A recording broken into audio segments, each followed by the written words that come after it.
waaqayyo guyyoota arfan dabarsinee hundumaatti nu wajjin ture. Arras guyyaa shanaffaa kanatti waaqayyo nu wajjin jira. Inni gargaaran nu eebbisa. Amantii guutuun qaba. Maqaan waaqa keenyaa kan galateeffame haa ta'u.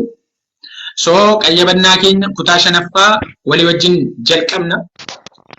Qayyabannaan keenya kutaan jalqabaa waa'ee maalii akka ture ni yaadattu. Waa'ee seenaa akkamittiin waldaan Efesoon wangeelaan akka isheen badhaatu. Mandarri Efesoon akkamittiin wangeelaan akka isheen badhaate. Keessumaa waaqa tolfamaa keessaa akkamittiin gara waaqa dhugaa waaqessuutti akka isaan dhufan. Seenaan otoo gara Kiristoositti hin dhufin seenaan isaan qaban hundumtuu baay'ee jibbisiisaa akka ture walii wajjin ilaalle turre. Waaqa tolfamaatiif sagadaa akka turan.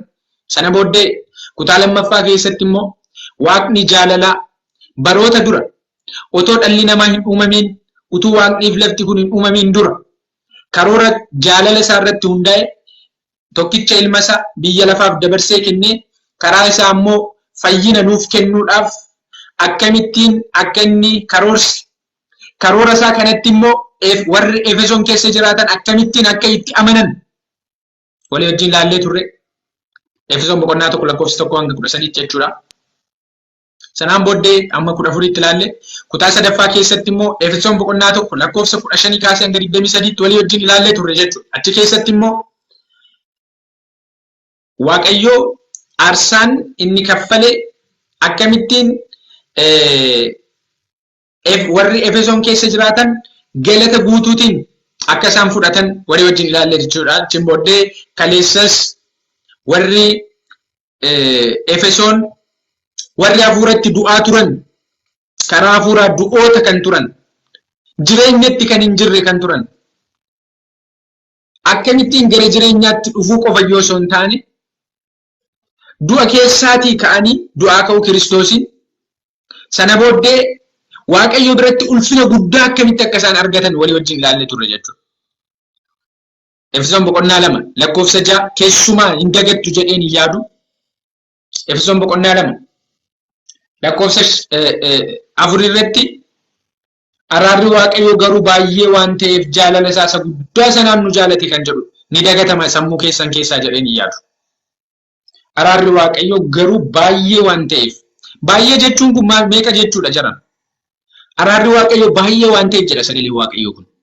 Baay'ee jechuun hagamidha mee haga keessanitti jechuudha. Araarri waaqayyo baay'eedha. Garuu hagam baay'inni kun hagam. Macaafni qulqulluun akka nuuf ibsutti taanaan hanga sammuun namaa lakkaa'ee bira ga'uu hin dandeenye. Fuulduratti ni ilaalla yoo fedha waaqayyo ta'e.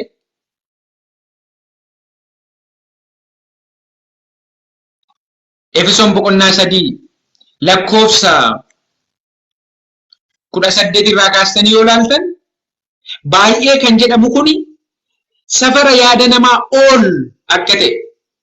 Indoom Efesoon boqonnaa 3 kana 8 deemtanii yoo dubbistan baay'ee kan jedhamu kuni safara yaada keenyaatiin ol kan nuti lakkaa'uu hin dandeenye akka inni ta'edha jechuudha. Jaalalli ittiin waaqayyo nu jaalate jaalala sammuun keenya bira ga'ee lakkaa'uu danda'u miti. Mee heertuu kana lamaan isinii dubbiseen seensaaf akka nuuf ta'uuf. Boqonnaa 3:8 irratti kan jiru isiniin dubbisa. Ani warra waaqayyoof qulqullaa'an hundumaarra nan xinnaadha jedhe. Haa ta'uyyuu malee badhaadhummaa Kiristoos isa bira ga'uun hin danda'amne saba waaqayyo warra hin ta'initti misraachuu akka lallabuuf ayyaanni kun anaaf kennameera jedha. Ayyaanni badhaadhummaa Kiristoos isa bira ga'amuun hin danda'amne. Kana jechuun lakkoofsi isaa lakkaa'amee bira ga'uu kan hin danda'amne jechuudha. Kanaafiyyuu waaqayyo araarri waaqayyo garuu baay'ee waan ta'eef jechuun baay'inni isaa hangamidhaa kan jedhu kana yoo tilmaamtan hanga sammuun namaa bira ga'uu hin dandeenyedha jechuudha. Maqaan waaqayyoo kan galateeffame haa ta'u. Lakkoofsa 18 kaastanii yoo dubbistan immoo fuulduratti sirriitti ni ilaalla kana. Warra waaqayyoof qulqullaa'an hundumaa wajjin dhoksaan ogummaa isaa hammam akka bal'atu, hammam akka gad dheeratu, hammam akka ol fagaatu, hammam akka gad fagaatus hubachuu akka dandeessaniif jaalala Kiristoos isa safara beekumsa namaa bira darbus beektanii guutummaa waaqayyoo bira hamma geessanitti akka guutamtaniif nan kadhadha jedha. Jaalala Kiristoos isa safara beekumsa namaa bira darbu jedha. Dhageessanii kana. Jaalala Waaqayyoo isa baay'ee kan jedhu macaafni qulqulluun baay'een kun safara beekumsa namaa gararraa kan jiru jechuudha. Baay'ee kan jedhu kana olitti jechi ibsuu danda'u hin jiruyyuu baay'ee jedhe malee baay'een kun isa safara beekumsa keenyaan ol ta'edha jechuudha. Waaqayyo akkasittiin nu jaallate. Ani garuu wanti na ajaa'ibu jaalalli guddaan namni nama jaallachuu danda'u haala irratti hundaa'eetu yookiin namni sirriitti kan inni isin jaallachuu danda'u yoo isin wayii gootaniifi jechuudha. Yoo isin wayii gootaniifi yookiin immoo fira dhiiga isaa yoo taatan wayiin yoo itti siqxu taatan namni isin jaallata jechuudha. Garuu kan Waaqayyo akkana miti. Yeroo nuti diinota taanee jirrutti akkan har'a nuti ilaallu immoo kanadha. Yeroo kaleessa utuu isin du'oota taataniitu jirtaniiti, cubbuu keessaniin du'oota taataniitu jirtanii, karaa hafuuraa du'oota taataniitu jirtaniiti irra daddarbaa keessaniin jedhee ture iyyuu. Har'a immoo diinota warra fagoo taataniitu jirtanii kan jedhu walii wajjin ilaaluuf jenna jechuudha. Kanaafiyyuu kutaa kaleessa ilaalle keessatti Waaqayyo jaalala guddaa ittiin nu jaallate sanaan akka inni nu fayyise. Nu fayyisuu sana keessatti, du'a keessaa nu kaasuu sana keessatti lakkoofsa 6 irratti Efesoon boqonnaa 2 lakkoofsa 6 irratti karaa Kiristoos Yesuus isumaa wajjin du'aa nu kaase, isumaa wajjin bantii Waaqaa keessaa iddoo nuuf kennee nu teessise kan jedhu sun yoomiyyuu sammuu keenya keessaatii dubbii baduu hin qabnedha jechuudha. Waaqayyo aarsaan inni nutti kaffale waanuma salphaa wayii osoo hin taane ulfina guddaa akka nuti qabaannu nu taasise jechuudha. Waaqayyo biratti ulfina guddaa warra akkamiitu lakkoofsa 15 irratti nuyi irra daddarbaa keenyaan karaa hafuuraa du'oo taanee otoo jirru jedha. Du'oo taanee otoo jirru. Sana booddee hoo inni karaa warra Kiristoosii wajjin jiraatan nu godhate isin ayyaana Waaqayyootiin fayyifamtan kan jedhu kaleessa wajjin ilaalle jechuudha. Waan kaleessaa irra deebitanii akkasii yaadattan waan hin barbaadeef. Har'a immoo wanta ajaa'ibsiisaa bifa addaatiin akkasiin ilaaltan kanan barbaadutu jira. Efesoon kana keessatti jechuudha. Lakkoofsa 11 hanga 13tti kan jiru nan dubbisaan.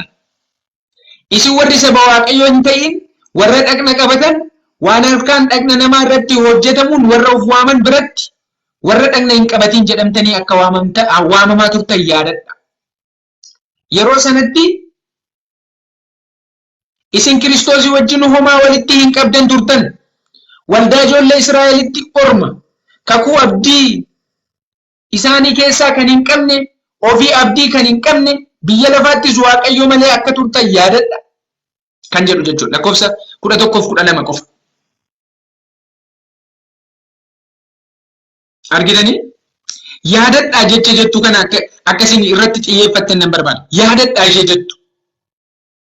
Maal yaadadhaa jechaa jira Phaawulos iddoo kanatti?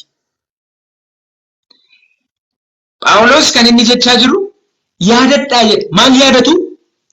Duratti isin maal akka turtan warra Efesooniin jechaa jira. Seenaa sana jalqaba warri Efesoon maal akka isaan turan laallee turre. Ormoota turan.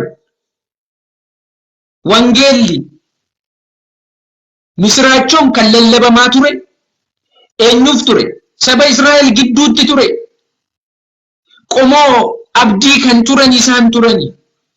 Warri kakuu wajjiniin galame saba Israa'el turani.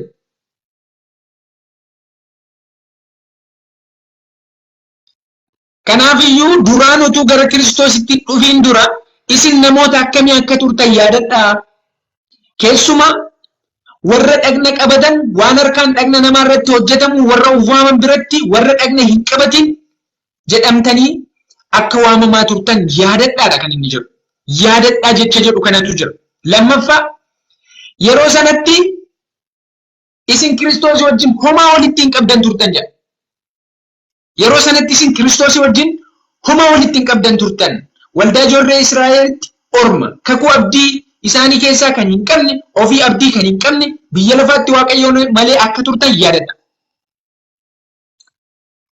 kaleessa wanta ilaalaa turre keessatti wanti hedduu nama ajaa'ibu waan kaleessa ilaalaa turre keessatti jecha yaadadhaa jedhu kana akkasin irra deebitanii ilaaltan nan barbaada. Jecha yaadadhaa jedhu kana akkasin irra deebitanii ilaaltan nan barbaada. Akkasin irra deebitanii ilaaltan nan barbaada.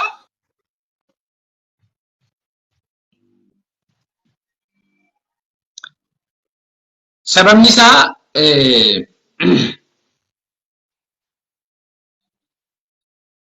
okay. Waa'een dhagna qabaa iddoo kanatti ka'ee jira lakkoofsa 11 irratti. Warra dhagna qabatan jedheetu waama. Warri dhagna qabatan qajeelfamni dhagna qabaa eenyuufidha jalqaba kan inni kenname? Kakuun Waaqayyoo kakuu eenyu wajjiniin galee dhagna qabaa kanaan jechuudha. Eenyu wajjiniin kakuu kana galee? Abrahaamiin wajjiniin kakuun kun kan inni galame jechuudha. Abrahaamii wajjiniin Waaqayyoo kakuu kana yeroo dhaabe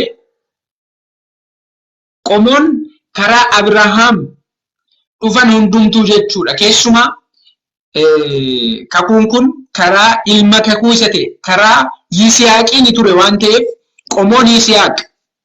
Sana booddee immoo ijoollee Yisihaaq lamaan keessaa Esaawuu fi Yaaqoob keessaa namni eebba kana fudhate Yaaqoob waan ta'eef qomoon Yaaqoob itti fufee immoo jechuudha. Sana booddee qomoon Yaaqoob immoo ijoollee Israa'el 12 jechuudha. Yaaqoob Israa'el jedhamee waamame. Sana booddee qomoo Israa'el keessa qomoo Israa'eliin jechuudha.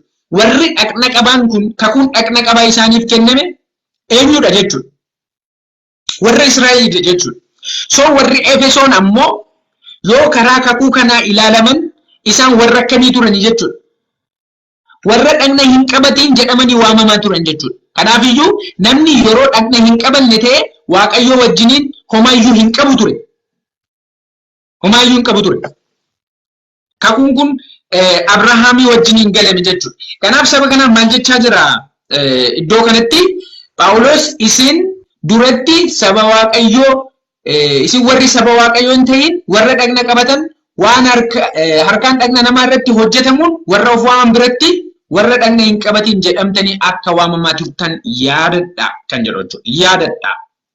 Sana booddee itti fufee yeroo sana isin homaayyuu hin qabdan turtanii jira. Kiristoosii wajjin homaayyuu hin qabdan turtanii waldaa Israa'elitti orma turtanii kakuu abdii isaanii keessaa kan hin qabne turtan ofiif abdii kan hin qabne waan tokko kan hin qabne turtan jira. Paasteriin kaleessa wanta nuuf dubbatan keessatti jecha boqonnaa 2 lakkoofsa 3 irratti dubbatame jechuudha. Garuu wanta garuu jedhu tokko dhiifama eeyyeen lakkoofsa 4 irraa kaasee kan dubbatame lakkoofsa 4 irratti kan dubbatame jechuudha. Garuu waan jedhu tokko jechuudha. Sababni isaa lakkoofsa boqonnaan 2 lakkoofsa 1 fi hanga 3tti kan jiru otoo gara Kiristoositti dhufin dura maal akka isaan turan erga kaasee booddee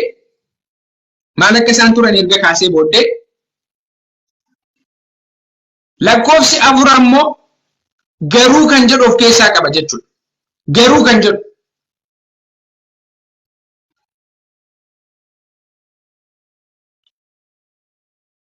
ammas boqonnaan 2 lakkoofsa 11 kaastan yoo ilaaltan 11 fi 12 irratti yaadadhaa yeroo duraanii maal akka turtan erga jedhee booddee lakkoofsa 13 irratti wanta adda ta'etu jira jechuudha.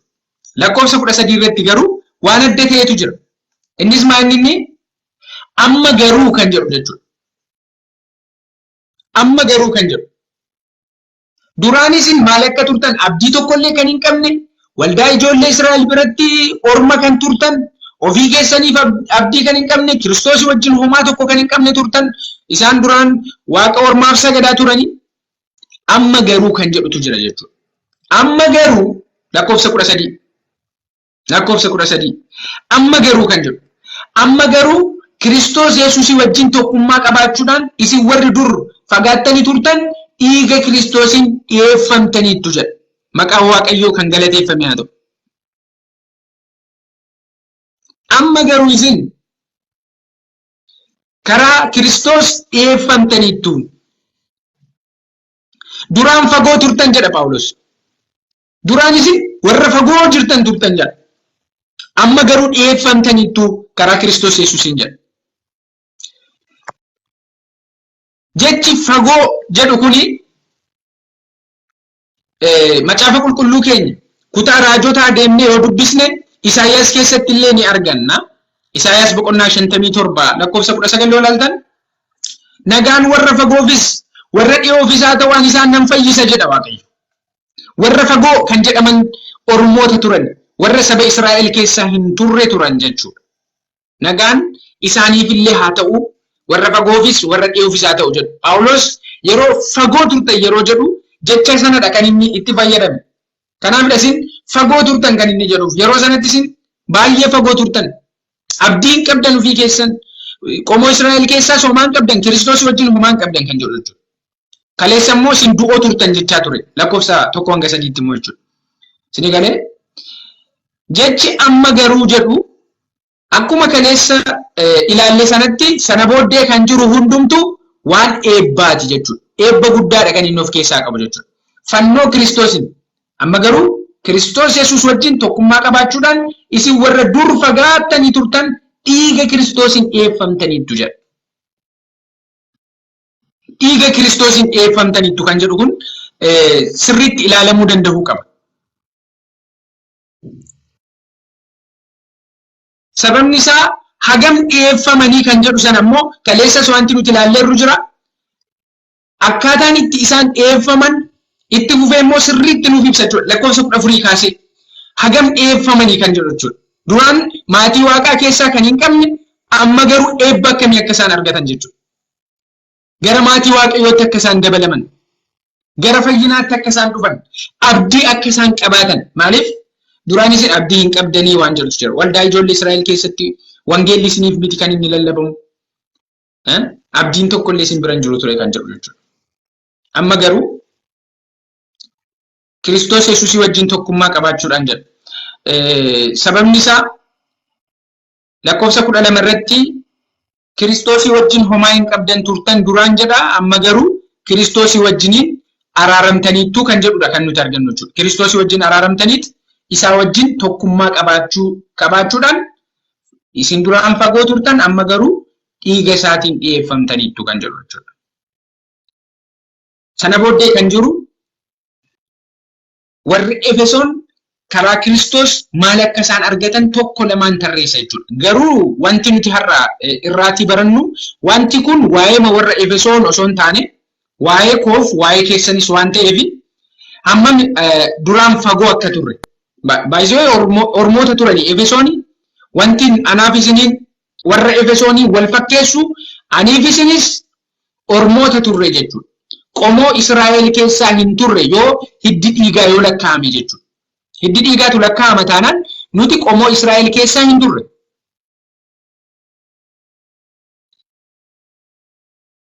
Akkuma isaanii nuti orma turre. Garuu karaa Kiristoos wantoonni itti fufanii jiran jiru jechuudha. Lakkoofsa itti aanan keessatti sirriitti waan ilaalluuf isa kana irra deebi'ee dubbatamu waan hin barbaanneef malee tokko tokkoon ilaallaaf malee lakkoofsa 14 kaasnee kan jirru.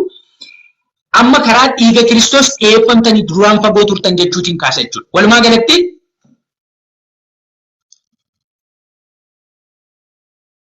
yeroo Efesoon boqonnaa 2 lakkoofsa 1-3 kan jiruu fi Efesoon boqonnaa 2 lakkoofsa 11-12 wal bira qabdanii ilaaltan wantoota hedduudha kan nuti argannu. Keessumaa warri Efesooniif wanti Waaqayyo isaaniif dhiyeesse wantoota sadiitu jira jechuudha. Waan sadii as keessatti sirriitti jala murree beeknee darbuu qabna jechuudha. Wantoota sadii. Inni jalqabaa lakkoofsa 11-12 irratti kan arginu irratti jechuudha. Inni jalqabaa karaa du'uu Kiristoosiin warra fagoo turtan amma hin dhiyeeffamtanii jedha. Kana jechuun isin ilmaan Waaqayyoo taatanidha. Hin dhiyeeffamtan maatii Waaqayyoo, ilma Waaqayyoo fi intala Waaqayyoo taatanidha. Akkuma warra Yihudootaatti ammas isin gara maatii Waaqayyootti dabalamtanii kan jedhudha jechuudha. Argitanii? Inni lammaffaan isin diinota turtanii amma garuu fannoo Kiristoosiin gara maatiitti dhuftanii kan jedhutu jira. Lakkoofsa 16 irratti argattu kana. Fannoo Kiristoosiin lakkoofsa 16 irratti fannoo irratti du'uudhaan gosa lamaanuu akka dhagna tokkotti Waaqayyotti araarsuudhaaf ofii isaatiin diinummaa balleesse jedha. Diinummaa balleesse. Fannoon Kiristoos diinummaa balleesse kan jedhu jechuudha.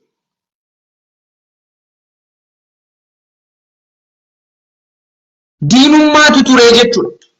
Diinummaatu ture. Fannoo Kiristoosiin amma garuu firum walitti dhufeenyi hariiroon duraan gargar diigamee ture ni haareffame jechuudha. Lakkoofsa 17 irratti itti fuftanii ilaaluu dandeessu. Inni dhufee isin warra fagoo turtanitti isaan warra dhiyoo turanittis misraachoo nagaa lallabee jedha. So kanaafiyyuu amma karaa Kiristoosiin nagaatu bu'e jechuudha. Diinummaatu bade jechuudha. Inni sadaffaan araaratu bu'e. Araaratu bu'e. Akkuma lakkoofsa 16 irratti Waaqayyo wajjiniin araaramtanii kan jedhutu jira jechuudha. Eeyyeen Waaqayyo si eebbisu kadoo diinummaa gara lama akkuma diinummaa Israa'eliif Ormoota gidduu ture, Ormoonni fi Israa'eloonni walitti dhufeenyi turre akkasuma immoo Waaqayyo wajjiniin illee araaraman jechuudha. Namni seexanatti michoomuu isaatiin diina Waaqayyoo ta'ee ture. Biyya lafaa jaalachuun diina Waaqayyo nama godha kan jedhutu jira macaafni qulqulluun jechuudha. Kanaafiyyuu seexanatti michoomuutiin jalqaba sagalee seexanaa dhaga'uutiin namni Waaqayyo irraa galagalee fira Waaqayyo irraatii gara diinummaa Waaqayyootti deemee ture. Amma garuu fannoon Kiristoos araara buusee wantoota sadan kana jechuudha. Tokkoffaa warri fagoo jiran hin dhiyaatanii, lammaffaan ammoo diinummaan hin balleeffame fannoo Kiristoosiin, sadaffaan immoo araaratu bu'e jechuudha. Araaratu bu'e jechuudha. Maqaan Waaqayyoo kan galateeffame haa ta'u. So kanaaf yeroo Phaawulos akkaataan inni itti warra Efesoonitti dubbataa jiru sirriitti kan hubatamuu qabudha jechuudha. Isinii galee boqonnaa 2 lakkoofsa 1 kaasee hanga 3tti kan jiruu fi boqonnaa 2 lakkoofsa 11-12 irratti waan dur otoo gara Kiristoositti hin dhufin turtan itti yaadaa kan jedhutu jira jechuudha. Kanaaf ani assaayimentiin kaleessa isiniif kenne ammas irra deebi'eeman isiniif kenna jechuudha. Duraan maal turtanii erga gara Kiristoos dhuftanii wanti jijjiirame maaltu jira jechuudha. Kan jedhu itti yaaduun baay'ee gaariidha. Duraan maal turtan erga gara Kiristoos dhuftanii immoo jijjiiramni jireenya keessanitti isin argitan maali kan jedhu sirriitti itti yaada. Waaqayyo nu haa gargaaru. Lakkoofsa 14 fi 15 argaa jirtu. Lakkoofsi 14 fi 15 maal jedha? Kiristoos nagaa keenya inni keenyan diinummaa isa gidduu ture diigee warra Yihuudoota hin ta'in Yihuudootas lamaanuu tokko godheera. Inni nagaa buusuudhaan qooda gosa lamaanii namummaa haaraa isatti argamu tokko akka uumuuf abboomotaaf toora seera sanaa namoota irraa kaase jedha. Kadoo nagaa Waaqayyo siif haa ta'u gad jira. Okay. Haala mijataa keessa jirta taanaan okay. Haala mijataa keessa jirta taanaan iddoo kanatti hirmaachuu dandeessa. Iddoo kanatti hirmaachuu dandeessa. Lakkoofsa 14 fi 15 irratti jechuudha.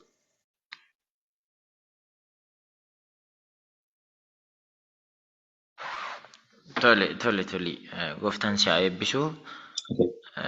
Itti fufuu danda'amu. Eeyyee Waaqayyo si haa eebbisu. Tarii namootaaf dhaamsaan dabarsuuf jedhu tokkoffaa sheerii godha. Lammaffaa immoo hundumti keessan baga nagaan dhuftan isin jaalanna.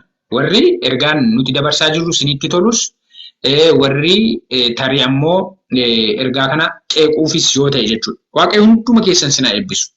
Warri mooditara qabdan eenyuun iyyuu miyuutiin godhina. Garuu ammoo koomentii badaa ta'e kamiif iyyuu deebiin deebisina. Isinii galee koomentii badaa ta'e kamiif deebiin deebisina. Namni kamiyyuu cal'isaatii dhaggeeffadha.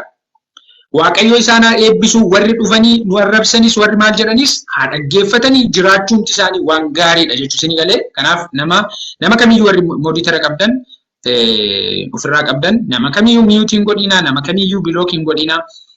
Namni haa dhaggeeffatu. Jaalala Waaqayyo dhala namaaf qabudha kan nuti dubbachaa jirru waan ta'eef asumarraa jalqaba jechuudha. Waaqayyo hunduma keessan isin haa eebbisu. Kadoo itti fufi lakkoofsa 14 fi 15 achumarraa kaasee kan jiru jechuudha.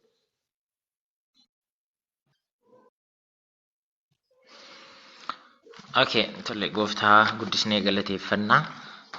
Waaqayyo araarri isaa hedduu waan ta'eefi har'as lubbuun jiraannee carraa isarraatii barachuu arganneerra galanni waaqayyo abbaa keenyaaf haa ta'u.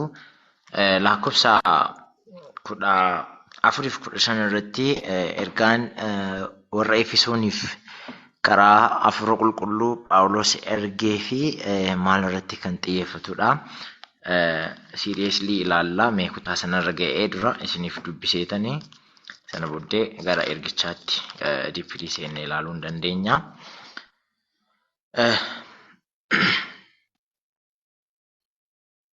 Efesoon boqonnaa 2 lakkoofsa 14 irraan isinii dubbisaa. Achirraatii sagaleen waaqayyoo kan jedhu akka jedhamee isiniif dubbisa. Kiristoos nagaa keenya inni keenyaan diinummaa isaa gidduu ture diigee warra Yihuudootaa hin ta'in Yihuudootas lamaanuu tokko godheeraa jedha. Warra Yihuudoota hin ta'inii fi Yihuudootas lamaanuu tokko godheera. Kanaaf Kiristoos Yesuus nagaa keenya. Sila akkuma dubbifame eenyutu walitti araarfame Ormootaa fi warra kan waaqayyoo ta'an. Israa'elootaa fi warra kan waaqayyoo ta'an, Yihuudootaa fi warra kan waaqayyoo hin taane, Israa'elootaa fi warra kan waaqayyoo hin taane Ormoota jechuudha. Warri kan waaqayyoo hin taane Ormoota.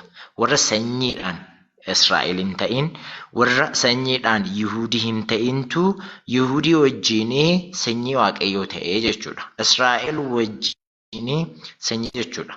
Achiin dura akkuma obboleessi keenya Tolusaan sila dubbachaa ture. Qomoon lamman kun yookiin immoo qomoon kan waaqayyootii fi kan waaqayyoo hin ta'in, warri saba waaqayyoo ta'anii fi saba waaqayyoo hin ta'in, warri Kiristoos Yesuus yeroo lafarra deddeebi'aa ture Yesuus Kiristoositti amananii fi kan hin amanin, warri sanyummaadhaan Israa'el keessaa kan hin ta'inii fi Israa'el kan ta'an yookiin immoo sanyummaadhaan Yihuudii kan ta'anii fi Yihuudii kan hin karaa Kiristoos Yesuusii waliin. Kanaaf Kiristoos Yesuus maal jedhame? Kiristoos nagaa keenyaa jedhee kan Phaawulos dubbachaa jiru.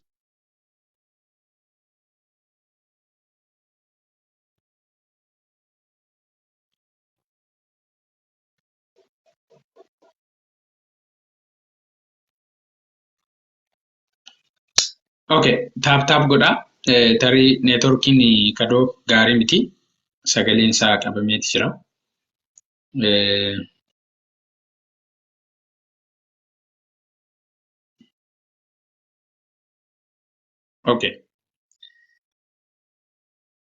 Okay. Waaqayyo sina eebbisu taap godha. Kadir numa deebi'aan namana. Neetworkii isaatu xiqqoo ishee gaarii keessan jiru. Walumaa galatti waa'ee yoo inni dhufee sirriitti irra deebi'ee nutti dubbata rakkinni jiru. Lakkoofsa 14 fi 15 yoo ilaaltan waa'ee nagaa karaa Kiristoosiin lallabameedha. Nagaa guddaa diinummaa guddaa gidduutti karaa Kiristoosiin bu'eedha kan inni kaasu jechuudha. Sanuu Phaawulos yeroo waa'ee kanaa dubbatu keenyantu gidduu ture, keenyan kan walitti hin dabarsine girgiddaatu warra kana lamaan gidduu ture jedheeti kan inni kaasu. Keenyan kun yeroo tokko manni yeroo walitti maxxanee yeroo walitti maxxanee yeroo ijaaramu girgiddaan gargar baasa mana kana jechuudha. Garuu girgiddaan gargar baasu kun girgiddaa nagayaati malee girgiddaa kan jibbaa miti. Maaliif jennaan qabeenyi namoota walitti akka hin dabalamneemaaf qofa gidduu kan dhaabbatudha jechuudha. Eegalee akkasuma immoo waan private ta'ee ollaatti kan hojjetamu namni mana isaa keessatti kan hojjetu qaamni itti aanu kan hin argineedha jechuudha. Sinigalee kanaafiyyuu amma garuu wanti Ormootaa fi saba Israa'el gidduu ture Keenyan akkasii mitiidha kan Kiristoos jechaa jiru. Kan Phaawulos jechaa jiru. Keenyan diinummaatu ture. Keenyan diinummaatu ture. Kiristoos garuu keenyan diinummaa kana kan diigee jedheeti akkasittiin of kaasa jechuudha. Keenyan diinummaa kana diigeeti nagaa buusee. Inni nagaa keenyaadha kan inni jedhu jechuudha. Hayyee kadhoo. Neetworkiin kee xiqqoo ishee gaariin turre. Idduma dhaabdarraa itti fufi rakkoon qabu.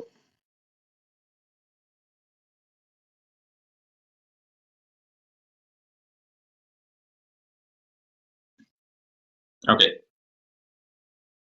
Kadir tarii ammallee neetworkiin isaa xiqqoo ishee jeeqaa jira. So amma neetworkiin kee istabil ta'uu isin eega kadhoo.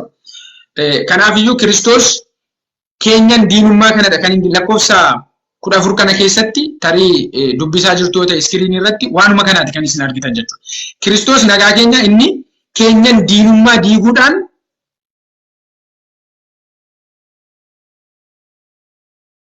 warra Yihuudoota hin ta'in Yihuudootas lamaanuu tokko godhe kan jedhu jechuudha. Tokko ta'uu amma abdiin kan warra Israa'el qofaati jedhamu hin jiru. Amma kakuun kan warra Israa'el qofaati jedhamu hin jiru jechuudha. Abdiin Israa'elootaaf lallabame hundumtuu eenyuunis ilaallachuu danda'a jechuudha. Saba Oromoota kan turan warra Efesooniin illee kan ilaallachuu danda'udha. Amma Kiristoositti amanuutiin wanti keenyan diinummaa jedhamu hin jiru jechuudha. Keenyan diinummaa wanti jedhamu hin jiru. Waa'ee kanaati kan inni kaasu. Kanaafiyyuu kun warra Efesooniif ergaa misiraachoo guddaadha. Warra Oromoota turaniif kun ergaa misiraachoo guddaadha jechuudha. Ibin itti aanee jechi jiru hedduu natti tola. Lakkoofsa 15 irratti jechuudha. Inni nagaa buusuudhaan jedha. Inni maal gochuudhaan? Inni nagaa buusuudhaan qooda gosa lamaanii namummaa haaraa isatti argamu tokko akka uumuuf abboommotaa fi toora seera sanaa namoota irraa kaase jedha. Lakkoofsa 14 irratti keenyan diinummaa badee amma isaan lammaniyyuu Yihuudoonnis akkasuma immoo Oromoonni tokko ta'aniiru Kiristoos keessatti argamu jedhee Kiristoos keenyan diinummaa kana baaseera erga jedhee booddee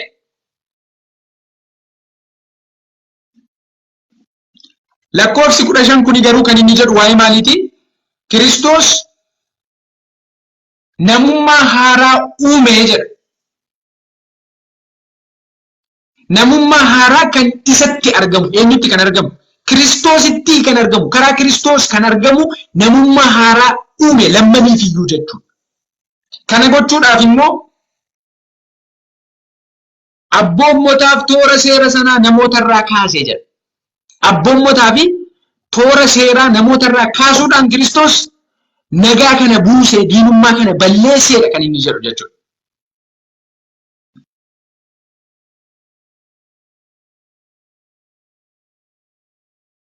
Tarii iddoo kanatti wanti dalga hubatamuu hin qabne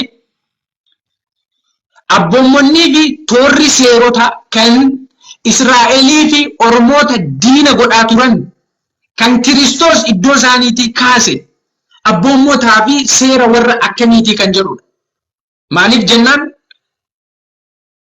abboommii hunda miti kan seera hunda miti kan Israa'elootaa fi Oromoonni akka isaan tokko hin taane kan isaan diinummaa isaan gidduutti kan buuse jechuudha. Yookiin immoo akka isaan tokko hin taane kan isaan taasise jechuudha. Keessumaa Phaawulos yeroo jalqabuyyuu waa'ee seera dhagna qabaati kan inni dubbachuutiin jalqabu jechuudha. Argitaniittu miti lakkoofsa 11 irratti warra dhagna qabatan waan harkaan dhagna namaa irratti hojjetamuun warra of waaman biratti warra dhagna hin qabatiin jedhamtanii akka waamamaa turtan yaadadhaa jechuutiin jalqaba jechuudha.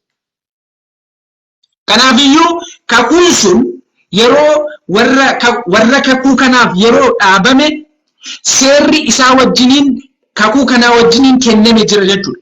Qaama kakuu kanaa ta'uudhaaf haaldureen jalqabaa kan guutamuu qabutu jira jechuudha. Innis maal inni dhagna qabaan isa tokkodha jechuudha. Kakuun kun gaafa kenname isa kanaadha. Garuu haa ta'u iyyuu malee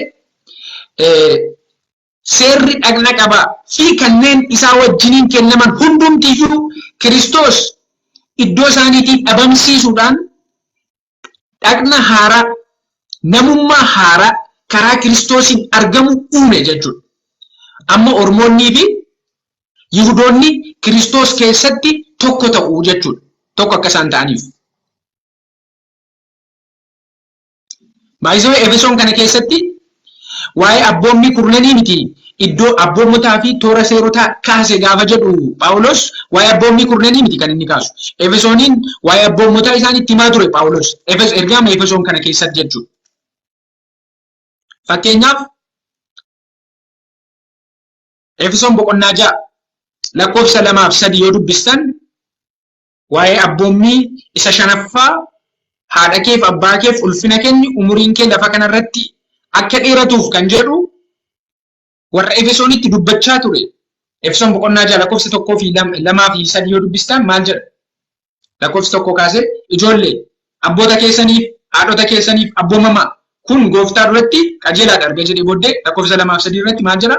Abboommiin inni duraa abdii wajjin kenname abbaa kee fi haadha keetiif ulfina kennisa jedhuudha jedha. So kanaafiyyuu warra Efesooniin Phaawulos diinummaa kana keenyan diinummaa kana diiguudhaaf Kiristoos abboommotaa fi toora seerotaa kaase gaafa jedhu gonkumayyuu waa'ee abboommii kurnanii miti kan inni kaasu jechuudha.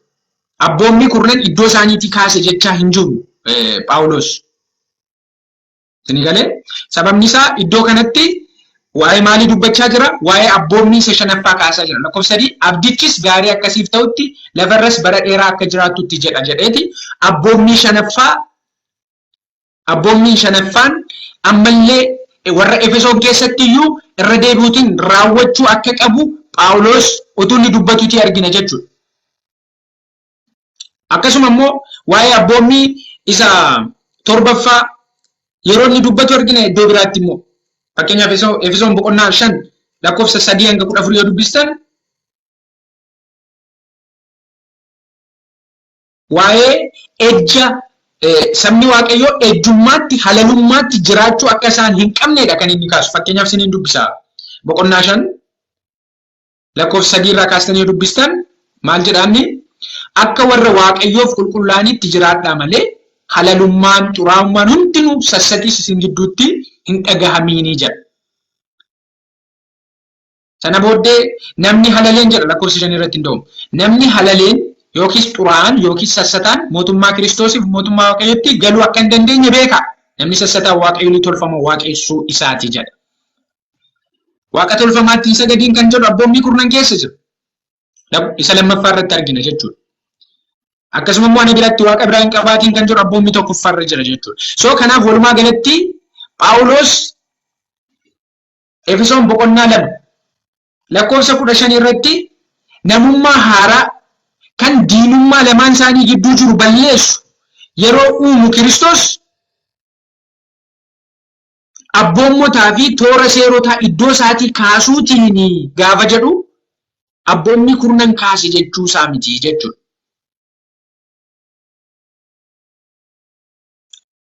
Abboommii fakkeenyaaf boqonnaa 4 lakkoofsa 28 irratti immoo abboommii isa 8ffaallee akka isaan eeguu qaban yeroo dubbatu qaba. Efesoonuma boqonnaa 4 lakkoofsa 28 yoo ilaaltan inni hatu deebi'ee hin hatiin jedha. Hin hatiin kan jedhu immoo abboommii isa 8ffaan. Argitanii? Hin hatiin kan jedhu. Inni hatu deebi'ee hin hatiin warruma Efesooniin kan inni kaasu jechuudha. So abboommii kurnan iddootti kaasee miti jechuudha. Waa'ee abboommii kurnanii miti kan Phaawulos dubbachaa jiru. Fakkeenyaaf waa'ee abboommii salgaffaas hin dubbata. Efesoon boqonnaa 4 lakkoofsi 25. Kanaafis namni adduma addaan soba of keessaa baasee dhugaa namatti haa dubbatu jedha. Nuyi bu'aa dhagna waliiti jedha. Kanaafiyyuu abboommiin inni salgaffaan hin sobiin jedha jechuudha. Phaawulos ammoo iddoo kanatti warra Efesooniin maal jechaa jira? Dhugaa walitti dubbadhaa malee hin sobiinaa kan jedhu jechuudha.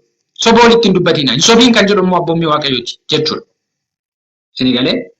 Akkasuma immoo waa'ee abboommii kurnaffaas hin dubbata Efesoonuma kana keessatti. Efesoon boqonnaa 5 lakkoofsa 5 yoo ilaaltanii namni halaleen yookiis xuraa'aan yookiis sassataan mootummaa Kiristoosii fi mootummaa Waaqayyootti galuu akka hin dandeenye beekaa. Nama sassataa kan jedhu jechuudha.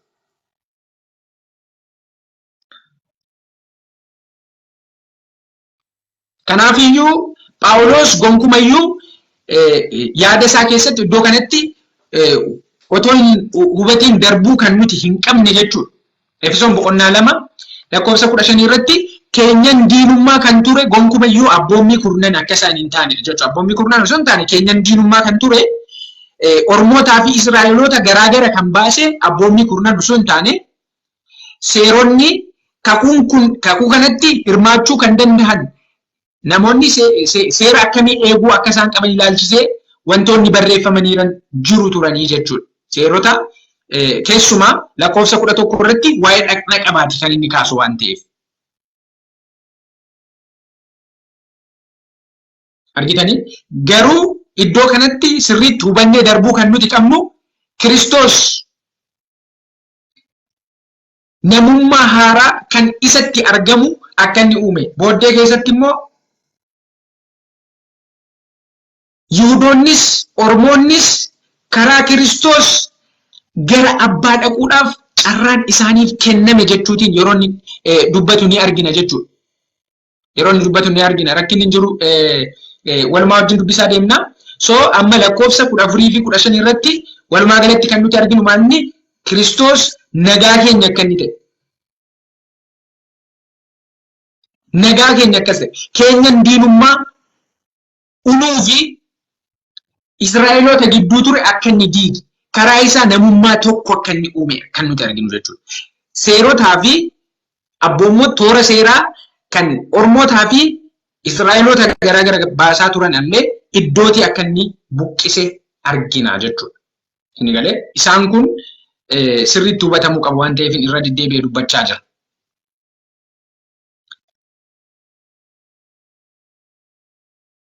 Kiristoos wantoota kana kan inni hojjete garuu lakkoofsa 16 fi 17 yoo ilaaltanii keessumaa lakkoofsa 16, 17, 18 yoo ilaaltan isa kana macaafni qulqulluun sirriitti waan inni kaasuu jira. Akkaataa kamiin Kiristoos kan inni nagaa kana buuse kan jedhu jechuudha. Tarii paasteriin siniif mijata taanaan na beeksisaa haala akka siniif mijanne waan natti himtaniifan callisee ofii koo dubbachaa jira.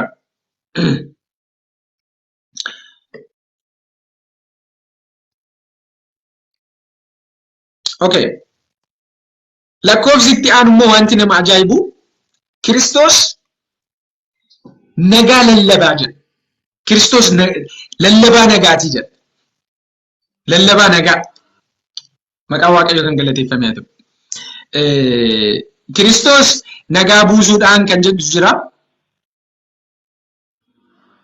Lakkoofsa 16 irratti kadoo. Jara toli. Neetworkiin kee amma nagaadha fakkaata. So lakkoofsa 14 fi 15 irra kan jiru ilaalleeti jirra.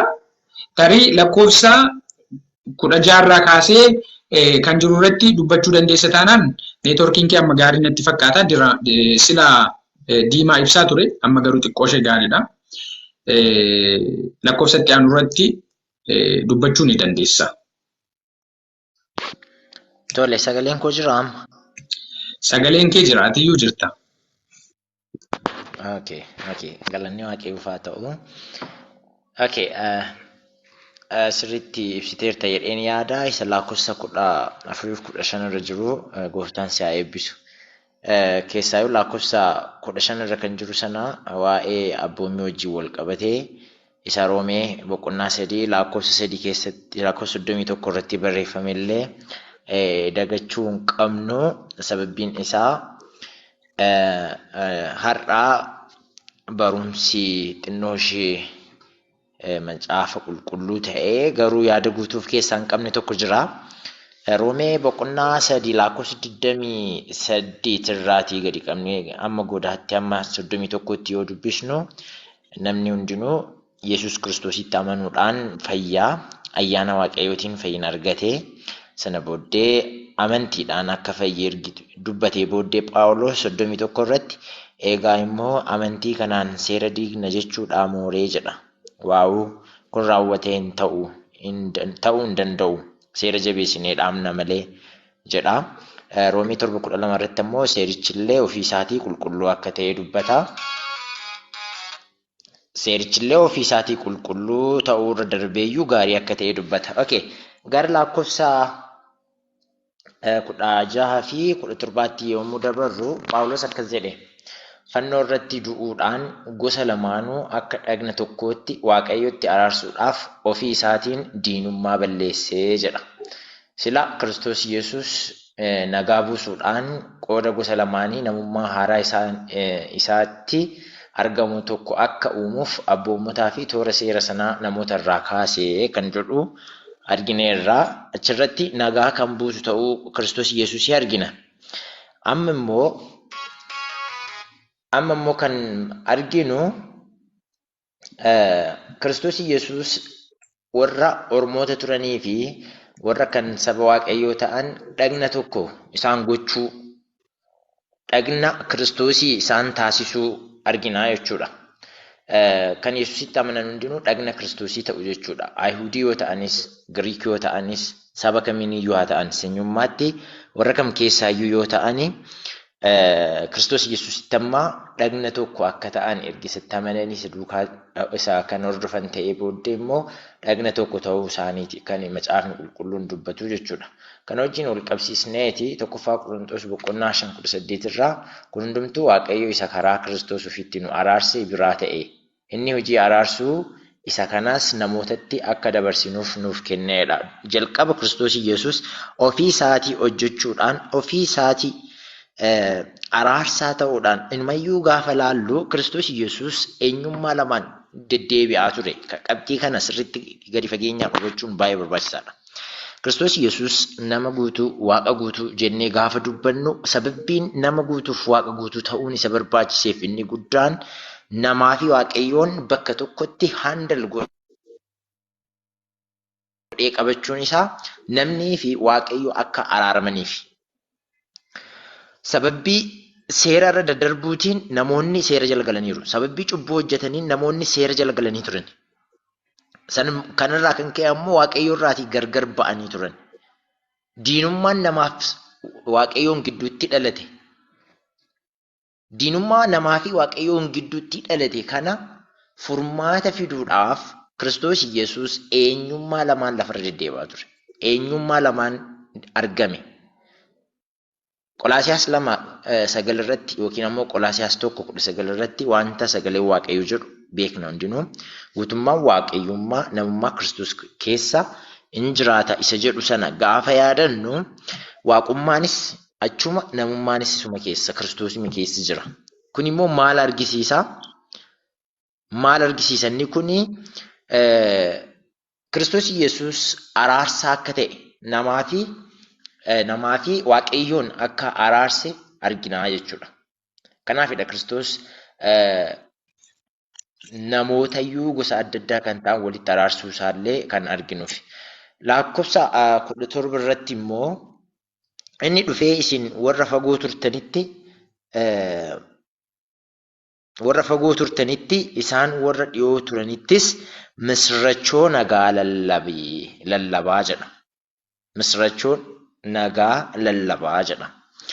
Warri fagoo turtan yoo jedhu warra Waaqayyoon irraa fagaatanii turan kan Waaqayyoon hin beekne ormootadha. Warra fagoo sanatti Kiristoos lallabeera. Warra dhiyoo turan qofatti Kiristoos hin lallabne.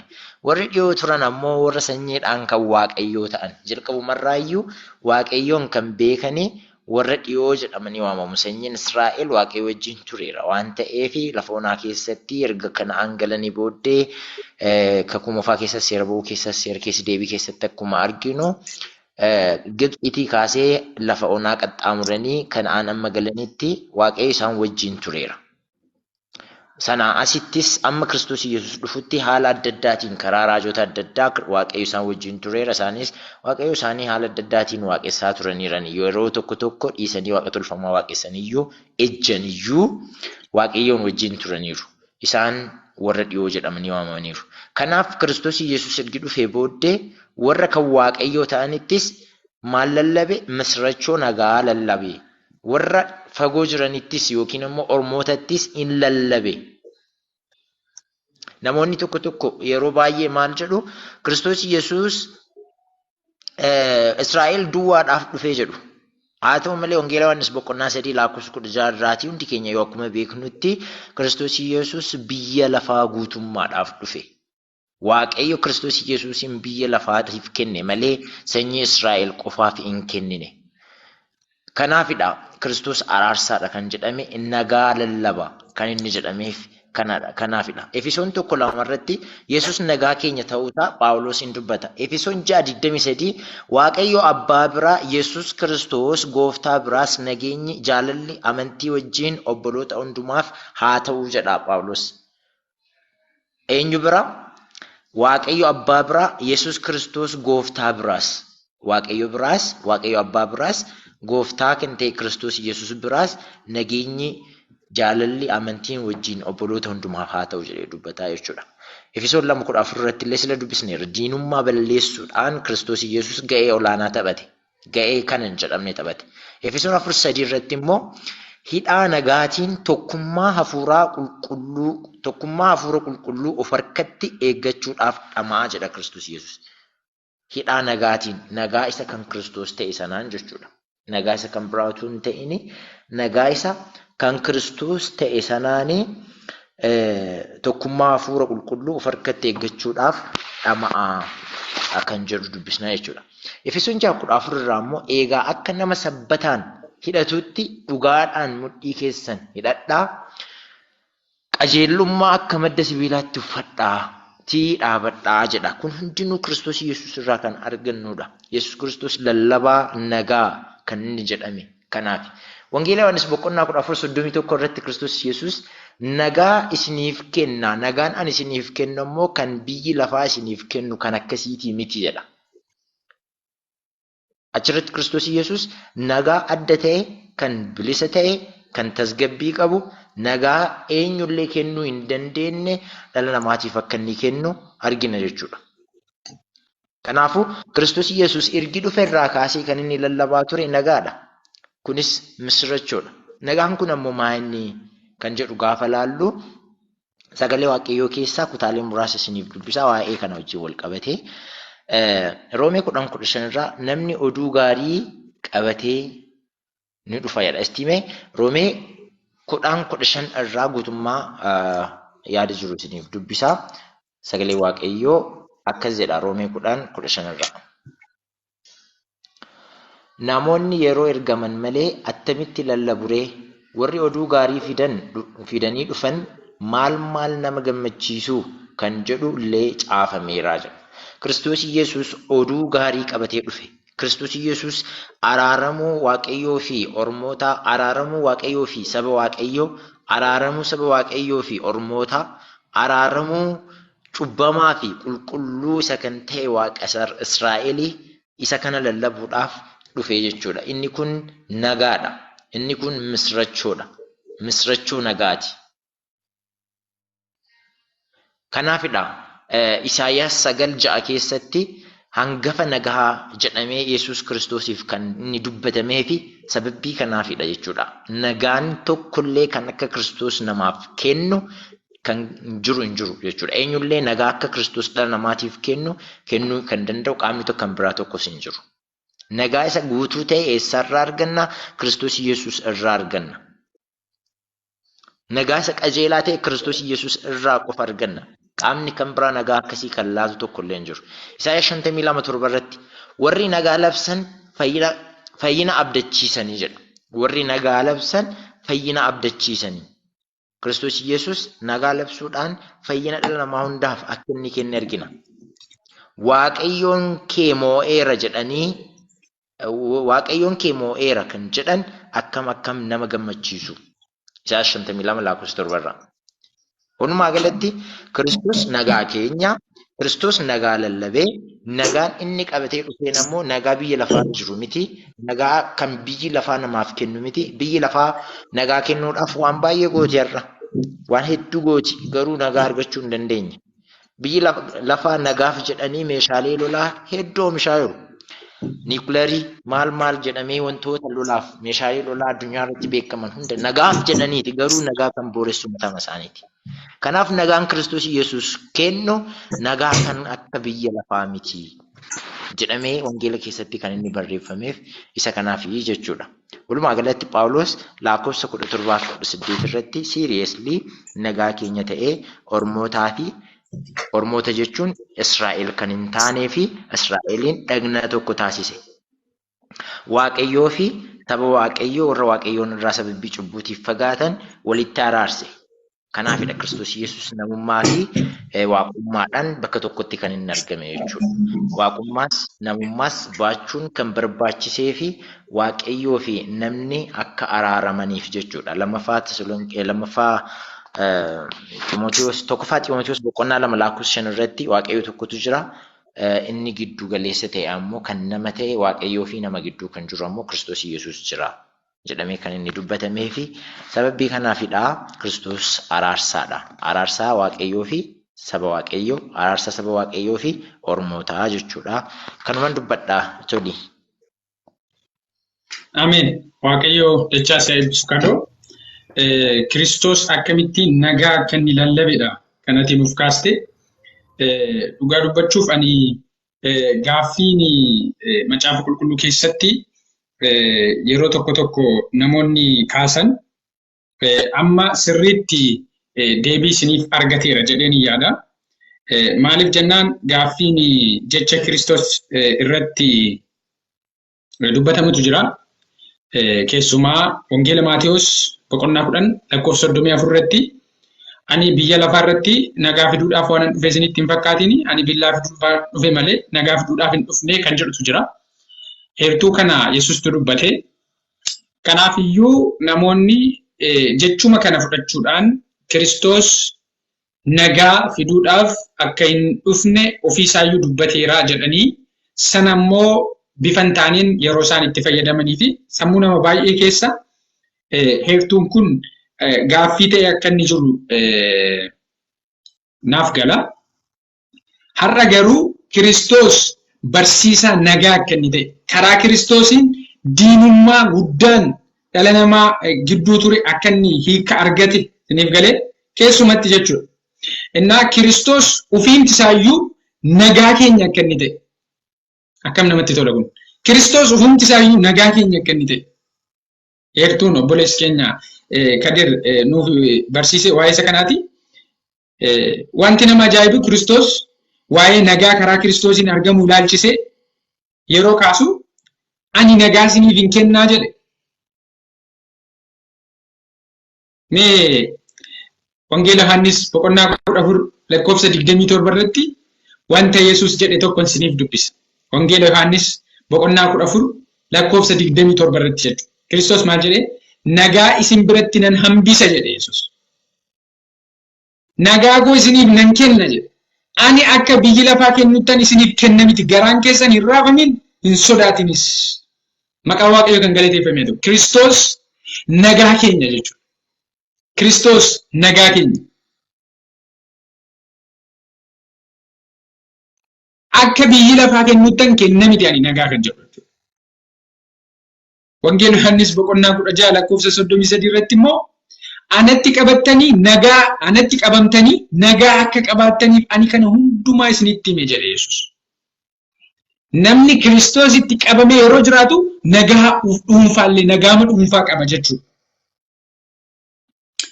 Kanaafiyyuu barumsa nuti heertuuwwan kana sadan gidduutti arganu jechuudha. Boqonnaa Efesoon boqonnaa 2:14-15 fi 16 gidduutti kan nuti argannu Kiristoos akkamittiin nagaa akka inni lallabe, akkamittiin nagaa akka inni buusedha jechuudha. Itti aanee lakkoofsa tole jira amma. Okay, ishee eebbifama paaster itti nuuf fufaa lakkoofsa itti aanu.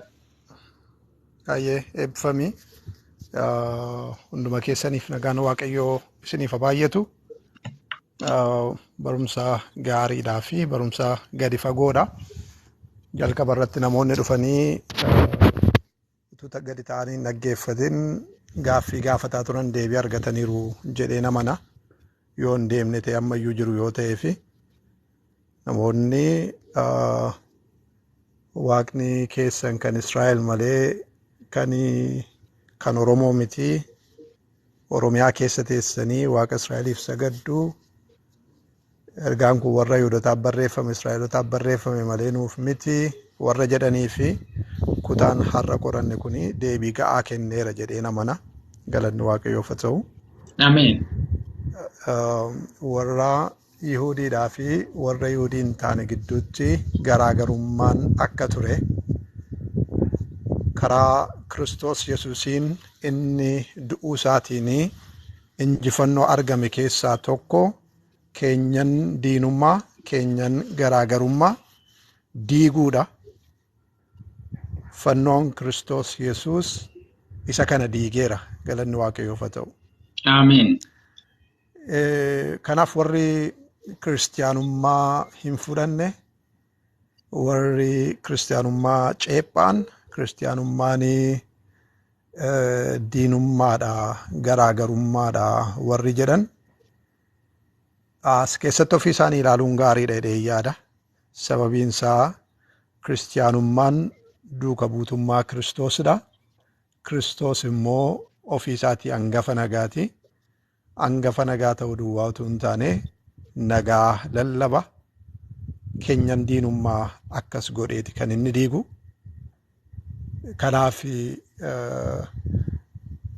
sababa ittiin maqaa dha'an hin qabani waa'ee diinummaaf waa'ee garaagarummaatiif. Kanaaf eenyutu nagaan barbaadu eenyutu adda addummaa labsaa eenyutu kun kan Israa'elii kun immoo kan Abaluutii kun kan Oromootii kun kan Abaluutii kan jedhu eenyudha yoo jenne warra tokkummaa hin barbaanne warra nagaa kana hin barbaanne warra nagaan kun immoo hin galleefidha. Warra nagaan kun immoo hin galleefidha. Warra nagaan kun hin galleefi gadi ta'anii qorachuu qabu. Gadi ta'anii dhuguma maal jedha kitaabni warri kiristaanotaa irraa baratan kun maal jedha maal barsiisaa jedhanii qorachuun baay'ee barbaachisaadha. Qorachuun baay'ee barbaachisaadha. Isa kana jajjabeessuun barbaada. Ijaan arguun barbaadu jechaas jalatti komentii godhu garuu addanuma jala dhufanii immoo komentii godhu. Yoo ijaan arguun barbaadan ta'e dhufuun isaan hin barbaachisu bakkuma jiran nagaan ta'uu qabu. Kanaaf barreeffamootas jala keessatti barreeffamu yeroon ilaalu namni ammam wangeela dubbisuudhaaf dhaga'uuf itti jiraachuudhaaf fedhii qaba seeru akkanii tilmaamu na godha jechuudha. Obboloota koo wangeela fayyinaaf baranna. Wangeelli nuyi barannu nun fayyisu taanaan gatii hin qabu.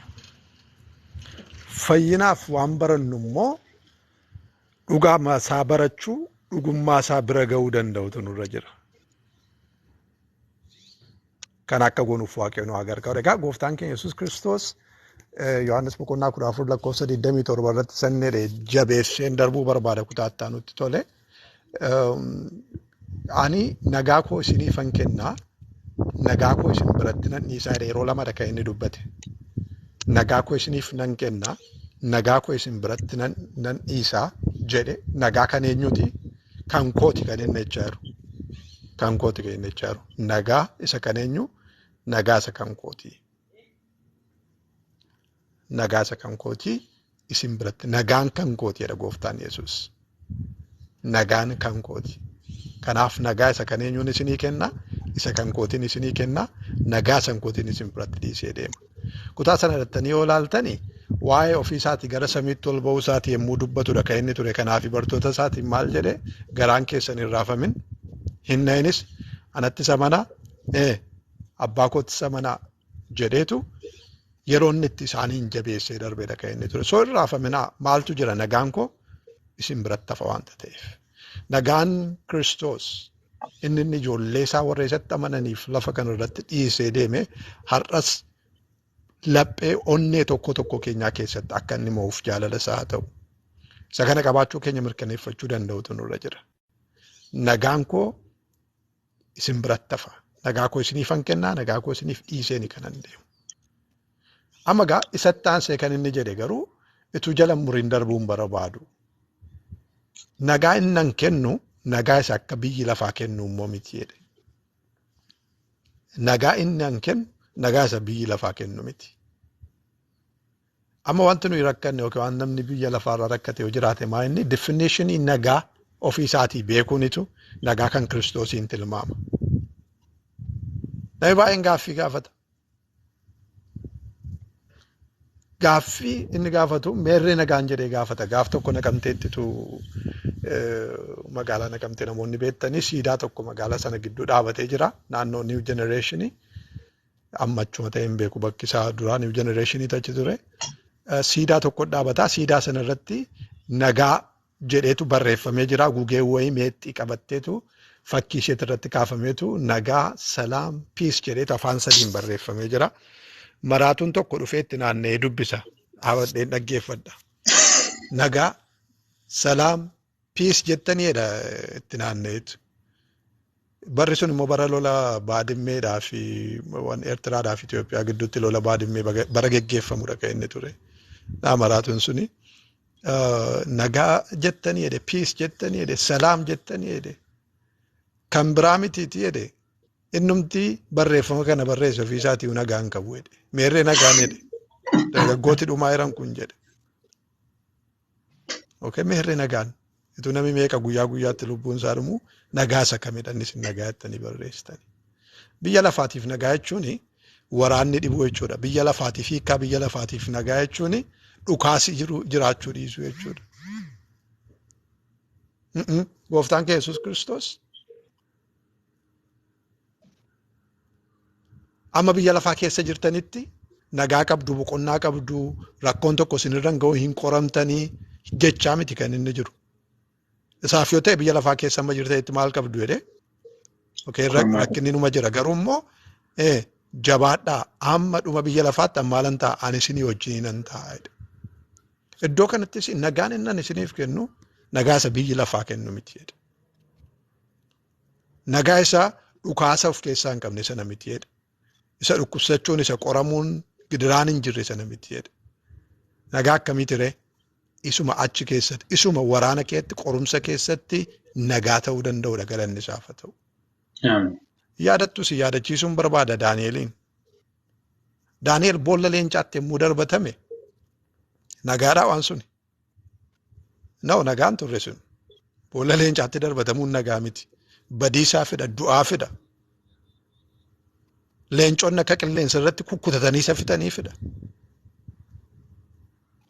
Garuu yaadattu yoo ta'e ganama isaa mootichi dhaqee gaafateedha miti.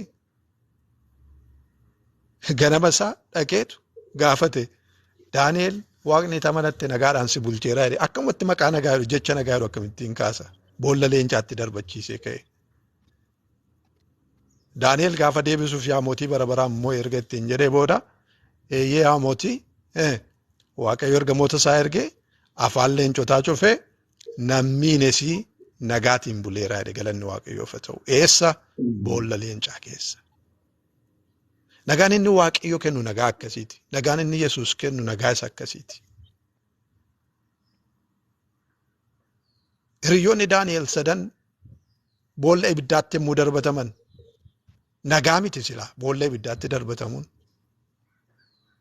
Ibidda isa dachaa 7 ho'isaa dabalame achitti darbatamuun silaa nagaa miti. Akkamitti waa'ee nagaa kaaftu. Kutaa sana irratti yoo dubbifattan garuu nagaadhaan achi keessa hin deddeebi'u turaniidha. Galanni Waaqayyoof haa ta'u. Amiin. Nagaadhaan achi keessa deddeebi'u turanii. Sadiidha kan kee bu'anii arfaffaanii namni arfaffaan keessa jira. Inni arfaffaan immoo ilma waaqotii fakkaataa. Ibidda keessatti nagaa isa kennu. Ibidda keessatti isa nagaa kennudha. Gooftaan Yesuus. Galanni Waaqayyoof haa ta'u. Baay'een keenya har'a ibiddatti darbatamuu hin barbaannu. Baay'een keenya boolla leencaatti darbatamuu hin barbaannu. Safar gochuu, qoramuu, dhiphachuu hin barbaannu. Isadha. Waaqayyo nu oolcheera. Waaqayyo nu eegeera inni kan nuyi yaadnu isadha. Nagaa nuuf kenneera inni kan nuyi yaadnu isadha. Erga boolla leencaa keessatti nagaa kennuu danda'e, boolla ibiddaa keessatti nagaa siif kennuu erga danda'e, bakka ati jirtu faalati keessa jirtu tun taane Kiristoos Yesuus nagaa kee ta'uu isaati garaagarummaa kan fidu. Gara kakuu haaraatti yeroo dhufnu bidiruu yaabbatanii yommuu isaan ce'aa turanii dhaam galaanaa bartootaa wajjiniitu jiru yeroo irratti ka'e yoo dhattanii dubbiftanii gooftaan keenya Yesuus Kiristoos gara kutaa sagadii maal godhee turedha? Rafee ture. Isaan maal taa'e? Hunkuramaa jiru. Isaan hunkuramaa jiru waan qabanii waan gadhiisan wallaalaniiru. Inni garuu hin rafa ture. Nagaan gooftaan keenya Yesuus Kiristoos nuuf kennu addunyaa jeeqamtu kana keessatti addunyaa raafamtu keessatti dhaa galaanaa olii gadi rukutu kana keessatti dhaa rakkinaa dhaa rukkubaa dhaa qorumsa adda addaa keessatti isa onnee keenya boqochiisuu danda'udha. Nagaan Kiristoos keessa keenya isa guutuudha. Isa bakkeedhaa mul'atu miti. Isa keessa keenya guutu. Nagaa qabna isatti warri isatti amanne. Warra kaaniif hin galu kun. Warra kaaniif hin galu.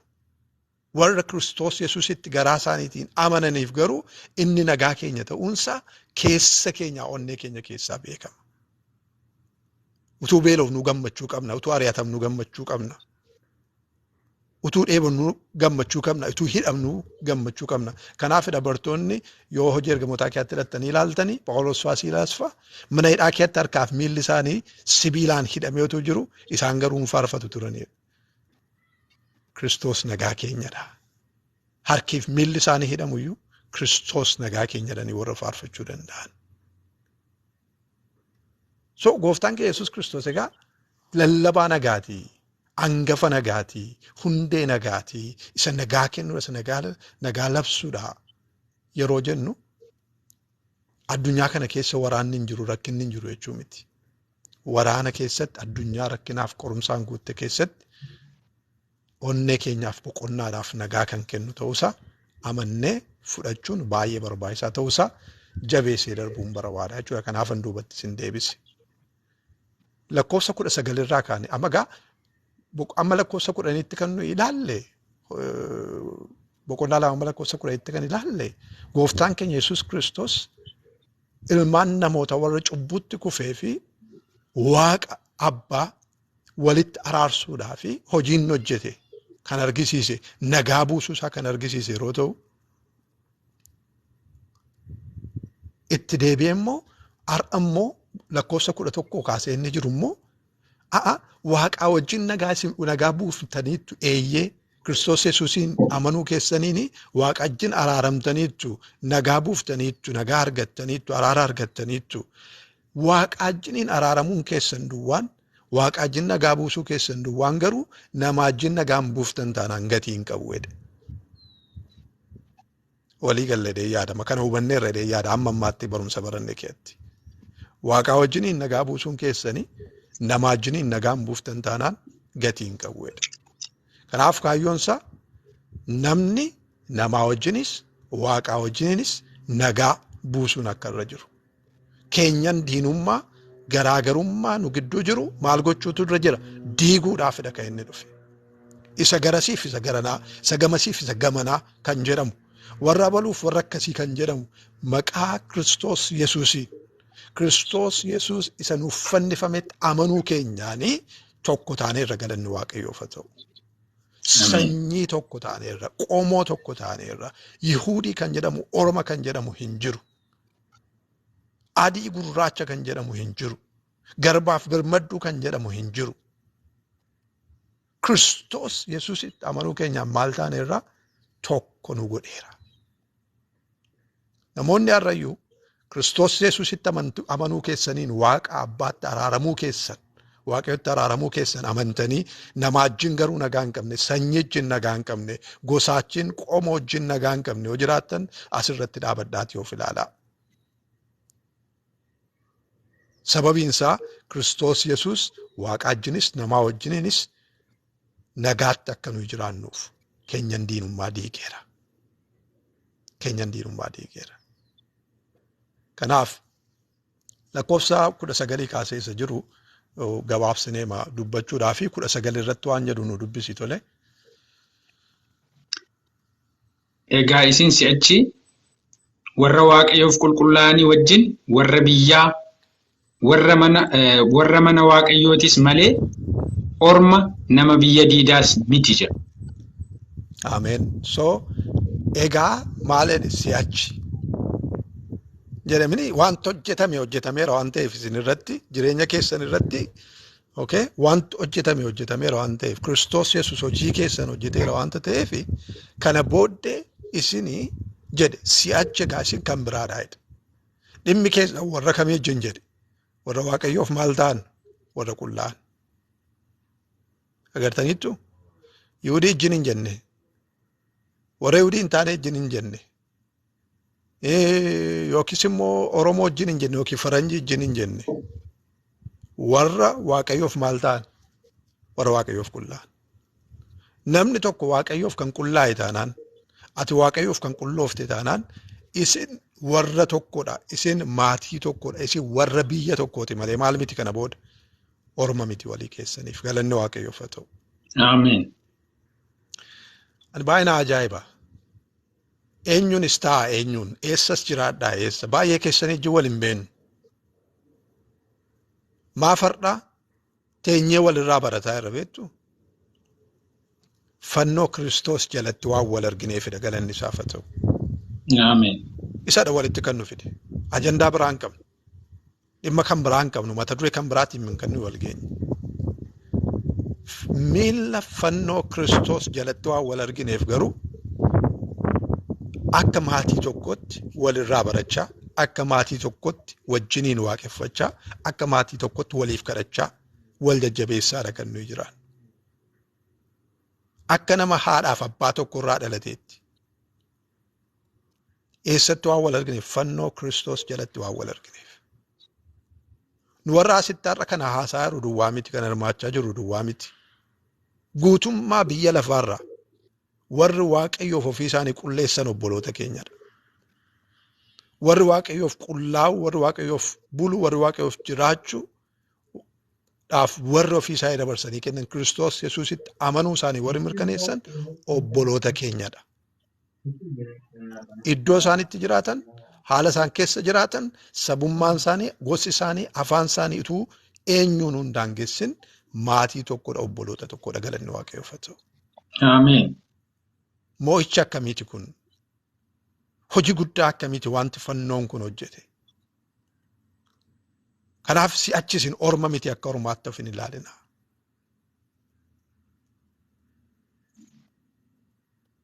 Si'achi akka ormaatti of hin ilaalina. Maatii tokkodha. Ijoollee abbaa tokkooti. Dhiiga tokkotti isin bite, dhiiga tokkotti isin qulleesse, dhiiga tokkotti isin fayyise isin walii keessaniif maatii tokko orma miti. Fagootti of hin ilaalina. Warra kaanis fageessitanii hin ilaalina. Isin maatii tokkodha jedha.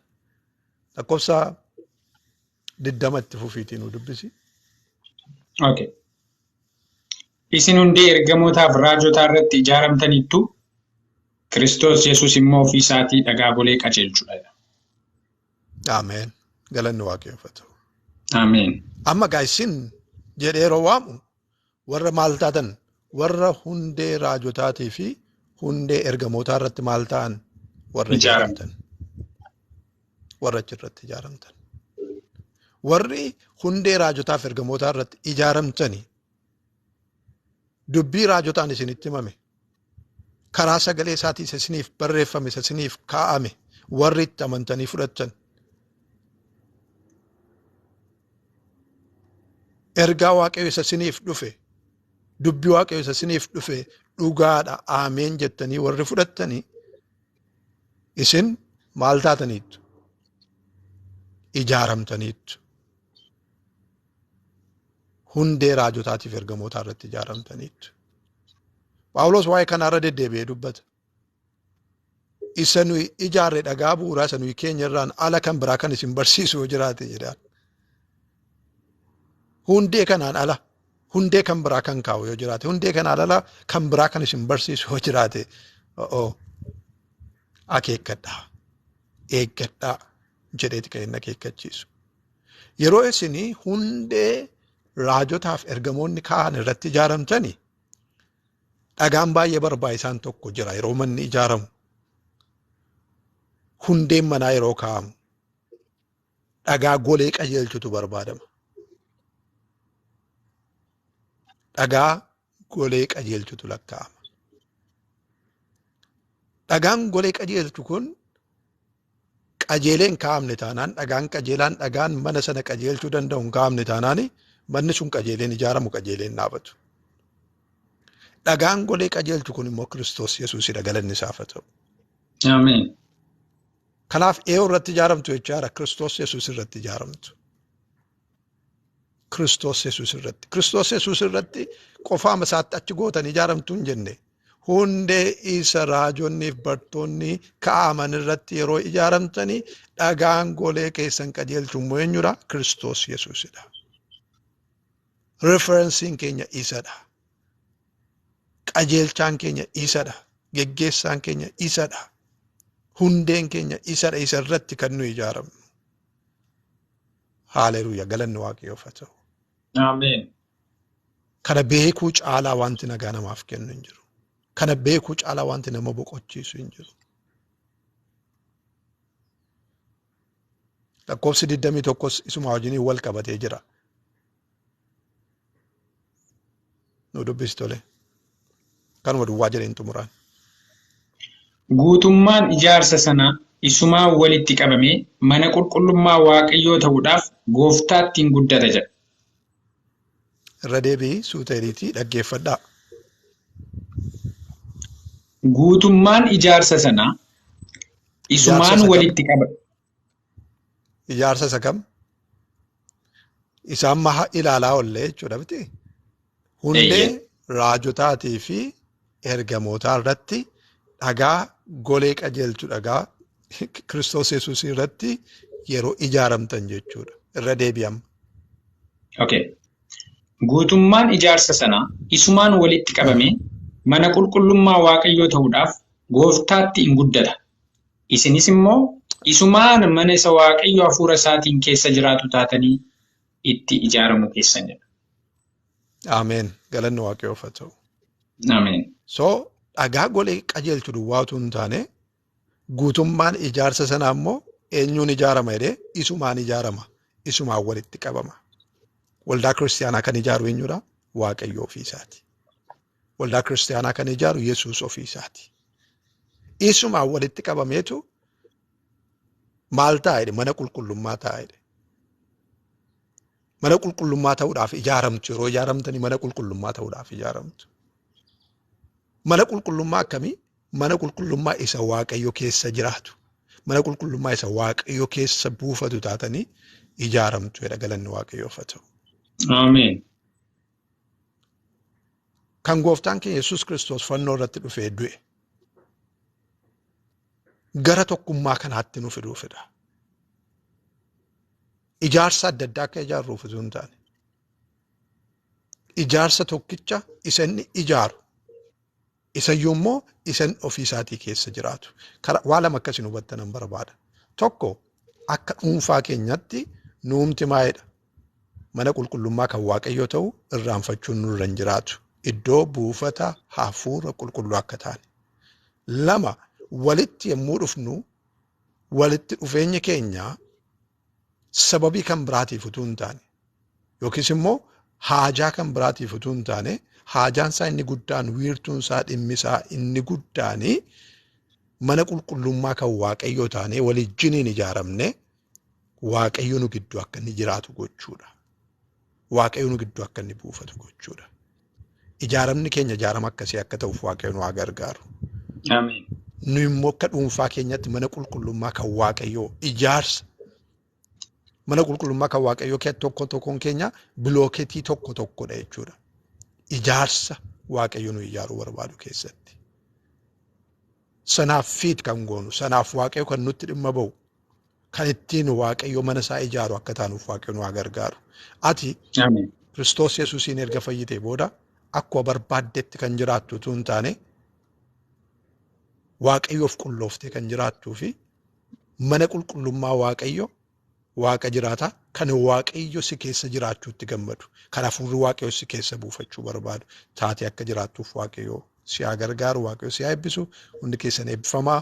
Namoonni giiftii adda addaa naa ergitan, namoonni laayikiidhaan adda addaa gootanii na jajjabeessuudhaaf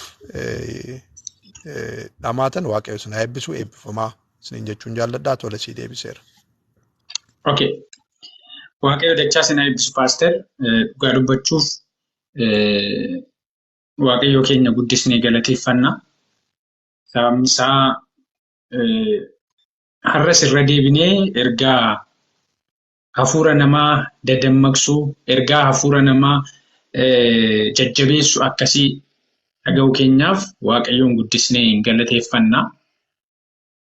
Waaqayyoon galateeffachuu qabna. Keessumaa TikTokii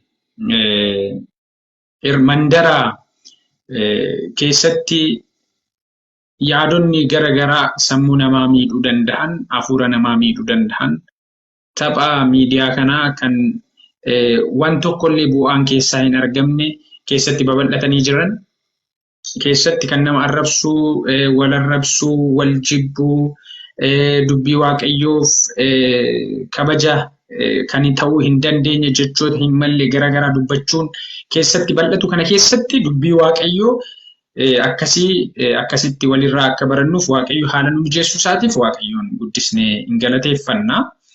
So walumaa galatti har'a kutaa 5ffaan qayyabannaan keenya kanaafidha. Fannoo fi waldaa jedhee kanan jalqabeef jechuudha. Fannoo fi waldaa. Efesoon boqonnaa 2:11-22 amma ilaalle keessatti fannoo Kiristoosiin diinummaan akkamittiin balleeffame kan jedhu. Akkuma isin beektan fannoo jechuun kallattii lamaan muka wal qaxxaamure kan nuti arginu. Asii ol kan dhaabbatu fannoo Kiristoosiin kan nuti irraa barachuu dandeenyu, asii ol kan dhaabbatu sanaan hariiroon namaa fi Waaqa gidduu ture akka inni iddootti deebi'e jechuudha. Dalga kan jiru sun ammoo hariiroon namaa fi nama gidduutti garaagara bahee ture illee akka inni fayyeedha kan nuti argine jechuudha. So keessumaa kutaa har'aa keessatti namaa fi nama gidduutti diinummaa ture, keenyan diinummaa ture, Kiristoos fannoo isaatiin akka inni diige arginee jirra. Akkasuma immoo namaa fi Waaqayyo gidduutti diinummaa turellee araara akka inni buuse, dhiiga isaatiin Kiristoos araara akka inni buuse arginee jirra jechuudha. Kanaafiyyuu fannoon giddugaleessa araara keenyaati. Fannoon giddugaleessa nagaa keenyaati. Kanaaf macaafni qulqulluun keenya Kiristoos nagaa keenya kan jedhu kan nuti har'a ilaalle jechuudha. Kiristoos nagaa keenya kan jedhu fannoo namni fannoo yeroo ilaalu mata duree kana arguu danda'a. Kiristoos nagaa keenya kan jedhu jechuudha. Maqaan Waaqayyoo kan galateeffame haa ta'u. Obboleessi koo Kadir akkasuma immoo paaster Waaqayyo dachaa sinaa eebbisu yaada bal'aadha kan isin nuu kennitanii. Obboloonni koo haga yoonaatti nu dhaggeeffachaa turtanis Waaqayyo dachaa sinaa eebbisu. Ani heertuu tokkodha yaaduma xumura irratti paasteriin nuuf kaasamu wajjin wal qabate heertuu tokko isiniif dubbiseen achiin booddee gara keessanitti deebisuu barbaada. Namoonni mata duree nuti amma ilaalle kanarratti gaaffii yoo qabdu taatan akkasuma immoo yaada dabalataa namoonni qabdu jirtu taanan yaada isiniif hin kenna. Phexros duraa boqonnaa 2:4 kaasee kan jiru nan dubbisa hanga 8tti kan jiru jechuudha. Maal jedhaa? Gooftichi inni isin gara isaa dhuftan kun akka dhagaa jiraataati jedha. Irran deebi'a. Gooftichi inni isin gara isaa dhuftan kun akka dhagaa jiraataati. Namoonni dhagaa sana hin tuffatan. Inni garuu Waaqayyo biratti fo'amaadha, gatii jabeessas. Isinis luboota qulqullummaa ta'uudhaaf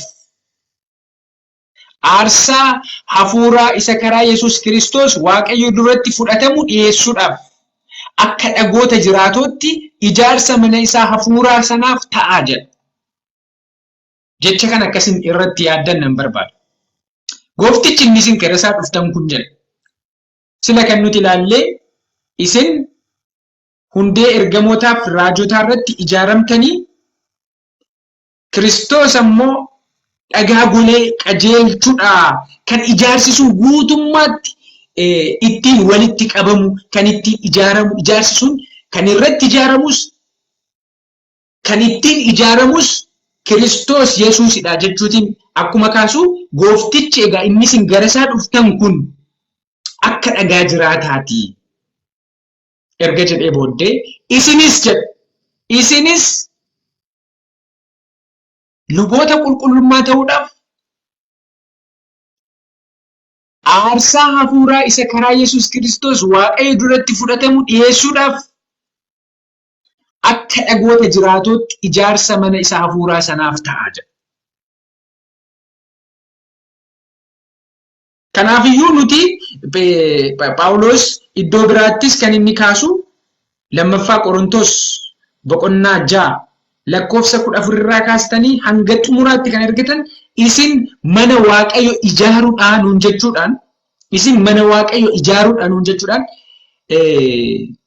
keessumaa waldaan Waaqayyo hariiroon nuti walii wajjin qabnu gaheen nuti ijaarsa kana keessaa qabnu yeroo kaasu namoota akkasumaanitti jiraatan osoo hin taane waamichi nu qaqqabe kun akkasumaan akkuma paaster amma kaasan akka feete akka jiraannuuf osoo hin taane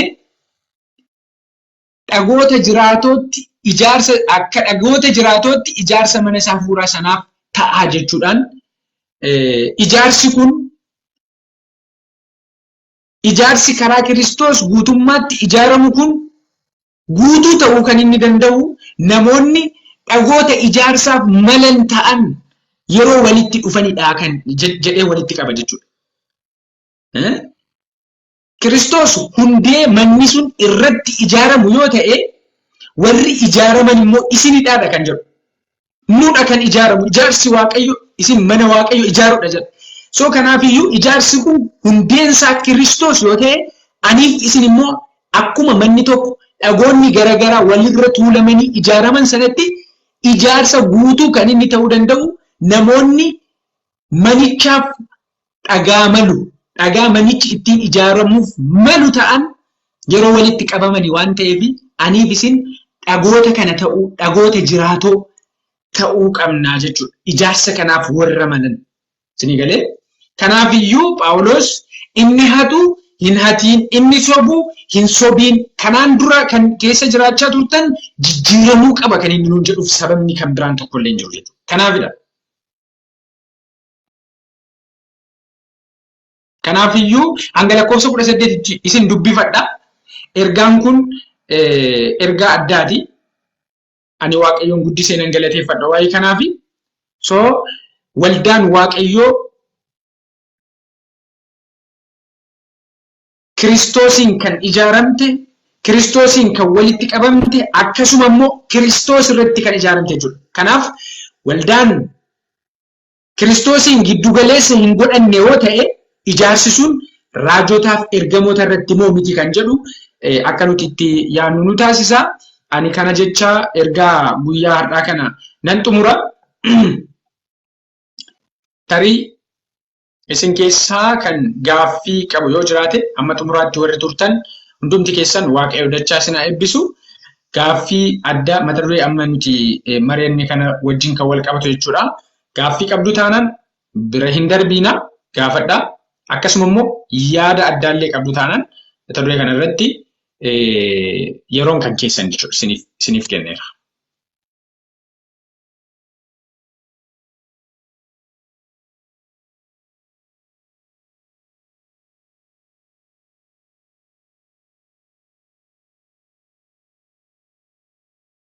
Okay.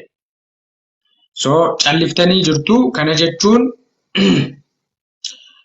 namni gaaffiis yaada addaas qabu hin jiru jechuudha. Waaqayyo isin haa eebbisu, rakkoon hin jiru. Barnoonni keenya kan kutaa 5ffaan har'aa kun akkasittiin xumurree jirra. Waaqa keenya guddisnee galateeffannaa. Kutaan itti aanu boru akkuma amma jirtan kanatti hin dhuftu.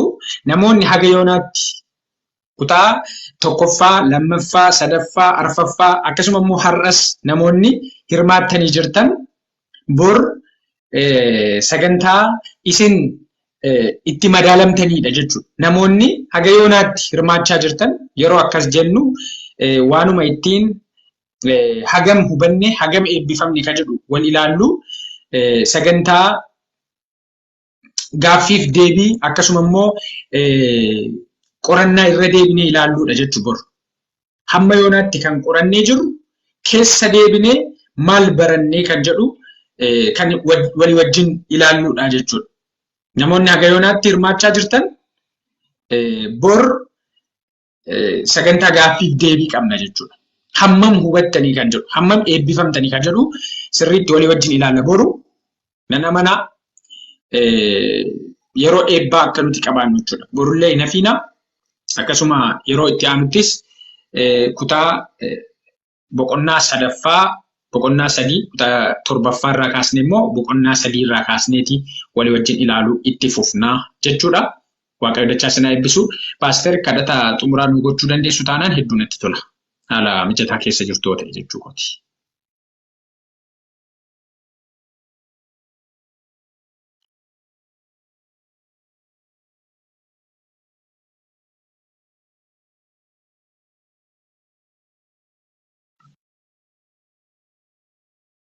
Okay.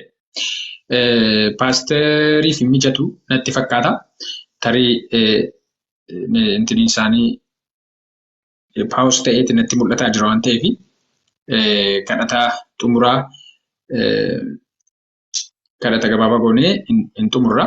Namni fedhii isaatiin nuuf kadhatu jiraannaanis natti tola. Bor yoom jalqabda kan jedhuuf waaqayyo sinaa eebbisu. Bor sa'aatii lamatti jechuudha. Bor sa'aatii Itoophiyaa halkan keessa sa'aatii lamatti bor itti fufnaa jechuudha. Bor sa'aatii lamatti akkuma sagantaa keenyaa jechuudha. Walitti fufiinsaas yeroo hundumayyuu akkasumatti itti fufnaa galgala sa'aatii Itoophiyaa sa'aatii lama irratti jalqabnee qayyabannaa keenya ittuma fufnaa amma Efesooniin xumurraa achiin booddee immoo maal qayyabannaa kan jedhu walumaan erga xumurree booddee waan afurri qulqulluu nuuf qopheesse itti fufna jechuudha. Waaqayyo sinaa eebbisu. Beeti nuuf kadhadhu.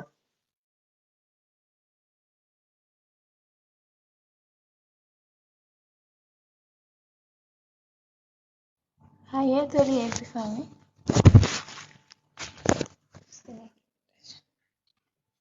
Ameen. Eebbifameetillee beeti. Kadhannaa nuuf godhi rakkina hin qabu. Hayyee waaqayyoon hin galateeffannaa wajjin waaqayyo nu eegeen wajjin ta'ee akka nuti asitti walitti qabamnee dubbii sagalee isaa dhageenyu inni godhe maqaa waaqayyoo galateeffamu. Ameen. Yaa waaqayyo gooftaa abbaa keenyaa uumaa keenyaa danda'a keenyaa beeka waan hundumaa ayyaanaaf araaraan kan guutte gooftaa koo ati maqaan kee waaqayyoodha. Eegdee dandeessee jiraachistee yeroo kanaaf sa'aatii kanaan inni nu geesse ati maqaan kee waaqayyoodha. Galanni ulfinni guddaan siif haa ta'u. Ameen. Abbaa koo sa'aatii kana asitti walitti qabamnee akka nuti dubbii sagalee kee dhageenyu inni goote ati maqaan kee waaqayyoodha. Galanni ulfinni siif haa ta'u. Waaqayyo gooftaa galatoomii ulfaadhu. Obboloota eegdee na eegdee yeroo kanaan nu geessetti asii haa galatu. Ammas yaa waaqayyo gooftaa siin darbinee akka jiraannu abdii qabna yaa waaqayyo gooftaa koo.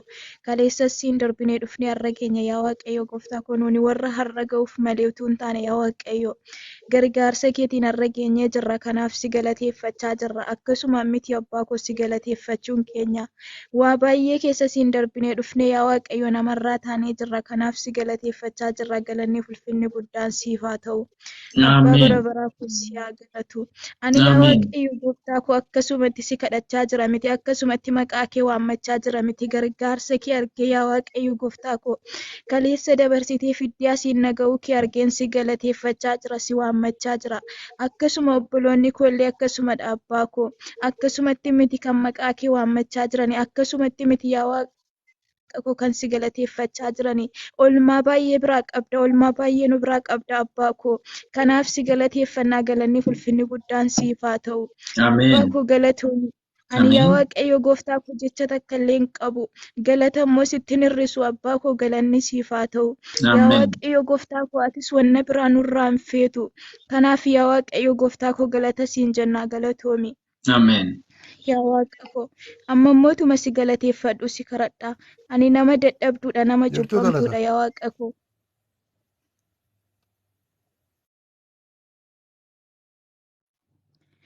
Obboloonni koollee akkasuma yaa Waaqayyo gooftaa koo cubbamoota dadhabootadha yaa Waaqayyo.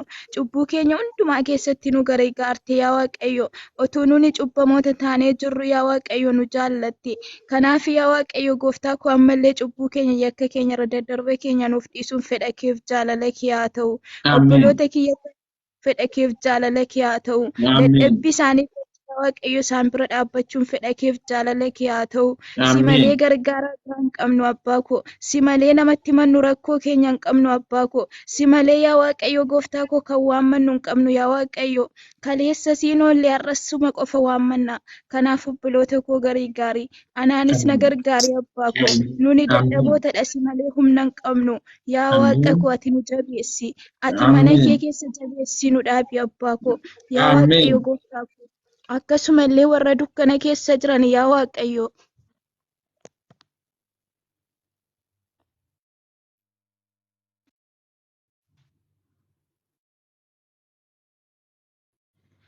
Akkasumallee yaa Waaqayyo gooftaa koo warra dukkana keessa jiran gara ifa keessa dinqisiisaatti isaan fiduun fedha keef jaalala kee haa ta'u. Abbaa koo nu gargaari. Sagalee keessa dhageenya Waaqayyo jabaannee akka itti jiraannu ati nu gargaari. Obboloota koollee gargaari. Waaqayyo warra irra mul'atee boruu dhabamutu hin taane yaa Waaqayyo warra bara baraan mana kee keessa jiraatu akka taanu ati nu gargaari. Maqaa gooftaa maqaa Yesuusiin yaa Waaqayyo ati nu gargaari. Nu wajjiniin ta'i yaa Waaqayyo. Bara dhumaatti illee nu yaadadhu. Dhaaltota mootummaa kee akka taanu ati nu gargaari yaa Waaqayyo. Biyya lafaa kana irratti rakkachuun homaa miti. Biyya lafaa kana irratti yaa Waaqayyo dhiphachuun homaa miti. Garuu abdii jabaata akka qabna abbaa koo. Abdichis jireenya bara baraatidha. Adaraa isa keessaa hundumti keenya qooda akka qabaannu ati nu gargaari. Ati nu wajjiniin ta'i. Maqaa gooftaa maqaa Yesuusiif jettee ameen. Ulfaadhu. Ameen. Ameen. Waaqayyo dachaa si eebbisu. Waaqayyo ayyaana caallee siif haa baay'isu.